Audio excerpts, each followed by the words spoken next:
Bonjour, c'est Émilie. Alors là, je vous fais une petite vidéo sur un retour de soins que j'avais fait à une voisine. C'était au tout début de mon installation. Je venais de me former, je finissais ma formation en Deep Neural Repatterning, qui est un mélange de MDR, de FT, vous savez, avec le tapping, oh là, le micro, d'IMO, où on vient placer le regard dans différents endroits pour libérer des choses. Et ma voisine avait une grosse douleur au genou, en fait. Elle devrait se faire opérer, mais elle ne peut pas pour l'instant. Donc j'étais allée la voir pour, toute contente de moi, pour lui faire le protocole sur les douleurs qui consiste bon, moi, je ne vais pas vous expliquer le protocole là, mais en tout cas, dans ce protocole-là, on fait du tapping, euh, qui est issu de l'EFT. On fait du tapping. Et donc, je commence le tapping au niveau des cuisses pour soulager un petit peu la douleur.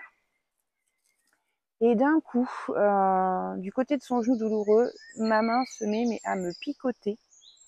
Mais alors quelque chose, ça fourmille, ça picote, vous savez, comme quand on a des fourmis dans la main, en fait, hein, clairement.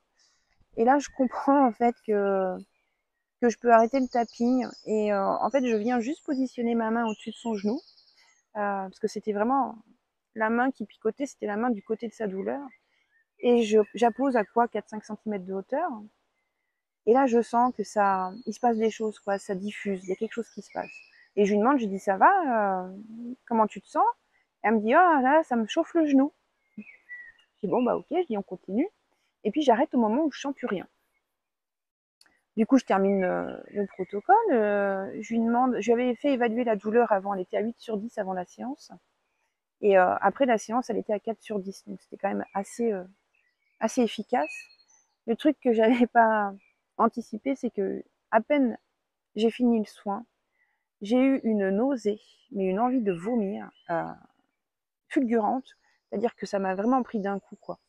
Et, et en fait, c'est là où c'est bien d'avoir des personnes autour de soi qui pratiquent aussi ce genre de, de médecine douce, on va dire.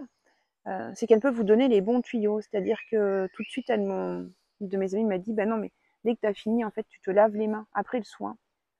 Et moi, ça, je ne savais pas, je ne l'avais pas fait, en fait. Ou passer sous l'eau, ou émettre la volonté de, vous savez, même par le geste, de dire, je rends ça à la terre, je rends ça. Et ça, je ne l'avais pas fait. Donc voilà, c'est comme ça qu'on apprend, c'est en faisant des petites erreurs de débutant.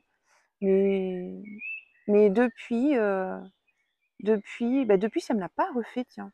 J'ai pas ressenti ce picotement. Maintenant, quand je le sens, ce picotement, c'est quand je fais des soins à distance. Où là, je viens vraiment envoyer. Mais en séance, en présence, ça ne me l'a pas refait.